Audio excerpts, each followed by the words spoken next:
E a explosão no porto de Beirute, que matou mais de 200 pessoas, completou hoje 3 anos. Até o momento, não há nenhuma expectativa de julgamento dos responsáveis. Marcelo Favalli, você pode nos relembrar essa história e nos fazer entender por que até agora ninguém foi responsabilizado por isso? Boa noite.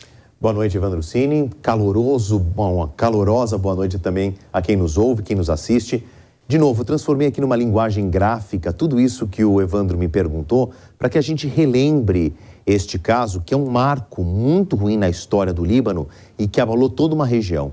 Vamos para lá. É o seguinte, então, em 4 de agosto de 2020, houve uma explosão muito parecida com uma bomba atômica, sem nenhum exagero, no porto de Beirute. Agora, não poderia ter sido um lugar pior para o Líbano essa explosão. Destruiu o porto, que é uma artéria. Era como se fosse uma coluna vertebral para a economia do Líbano, que já estava cambaleante.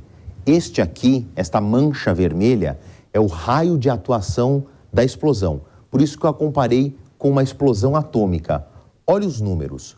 2.750 toneladas, 2.000 toneladas, quase 3.000 toneladas, de um produto armazenado de forma indevida e altamente inflamável, um armazenamento incorreto desde 2014, por causa dessas más condições da temperatura, pressão, da condição atmosférica, explodiram, foram detonados.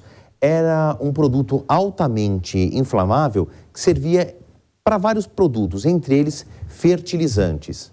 O Evandro falou mais de 200 mortos, 214, 6.500 feridos, 9.200 imóveis atingidos nessa área e principalmente o porto que praticamente virou pó e aí quebrou todo o escoamento de produto do Líbano, que vive muito da importação e exportação de produtos próprios, produz pouca coisa, recebe muito de produtos estrangeiros e é um entreposto comercial, porque está muito bem localizado aqui perto da Turquia, no coração do Mediterrâneo. Mas eu já vou chegar lá. Os números, eles são tenebrosos. 300 mil desabrigados, porque as pessoas perderam as suas casas. 70 mil desempregados, porque indústrias também paralisaram por causa disso. Entre as perdas tem 163 escolas, 6 hospitais e 20 clínicas de atendimentos médicos e 80 centros sanitários, como fossem unidades de tratamento de água, também ficaram destruídos. Houve ali uma renúncia do corpo ministerial. Um ano depois, o mesmo governo acabou se reestruturando e 0 condenações judiciais até hoje. Agora, para a gente entender as duas coisas, o tamanho da explosão, ela foi comparada a um terremoto de magnitude 4,5, que é um terremoto relevante aqui no epicentro, na capital, no Porto, e foi sentido em Nicósia. Nicósia é a capital do Chipre. Essa é uma distância aqui de 200 quilômetros. Quando a onda de choque chegou no Chipre, se comparou uma magnitude de um terremoto de 3,3.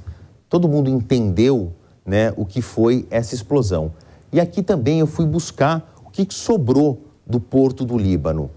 E, para piorar, toda essa estrutura aqui, que foram os silos, isso era, dentro da economia libanesa, havia o porto, e dentro do porto, a parte mais importante eram essas unidades, que são enormes cilindros, parecem prédios de tão altos, eles são ocos, porque são silos de armazenamento de produtos químicos, de alimentos, de todo tipo de produto perecível, mas este produto explosivo que foi detonado, quase 3.000 toneladas, não podia estar aqui nas condições que estavam. E é o que aconteceu, esses silos foram destruídos e não pôde haver um novo armazenamento de alimentos que o Líbano exportava e recebia. Eu fui atrás do que depois sobrou. Então, estes silos aqui que eu pintei em vermelho, essa fileira, foram destruídos ou na hora ou foram desabando nos anos seguintes, porque eles ficaram severamente danificados. E aí tem calor, tem chuva, a estrutura metálica por dentro que segurava esses silos de concreto foram se deteriorando e eles foram corroendo e foram se auto-implodindo praticamente. Sobrou alguma parte deles que muito pouco conseguem ser reaproveitados. O porto começou a ser reconstruído, mas ainda falta muita coisa. Eu fui tentar saber exatamente o que aconteceu com o Líbano depois, como é que está o Líbano hoje, e quem gentilmente me atendeu foi o Georges Karam, que é um advogado, um intérprete, ele é descendente de libaneses, ele é libanês, é um imigrante, mora aqui no Brasil, e eu conversei com ele agora há pouco, e ele me contou mais ou menos dos impactos sociais, políticos e econômicos que ainda sofrem o Líbano. Vamos ouvi-lo. Na época da explosão, o Banco Mundial estimou a reconstrução do Porto de Beirute ficaria entre 6,7 a 8 bilhões de dólares. Uma parte do porto foi reconstruída e está sendo utilizada hoje e está apta a operar, mas a grande parte ainda não. O Líbano está passando por uma grande e grave crise econômica, já vem há alguns anos, iniciou-se em 2019 também, com várias passeatas e revolta popular. A moeda libanesa perdeu mais de 98%, a lira libanesa perdeu mais de 98% do seu valor. Então, um dólar hoje, depois dos altos e baixos, ele está cotado em 95 mil liras libanesas, o que é bastante, e o país está dolarizado.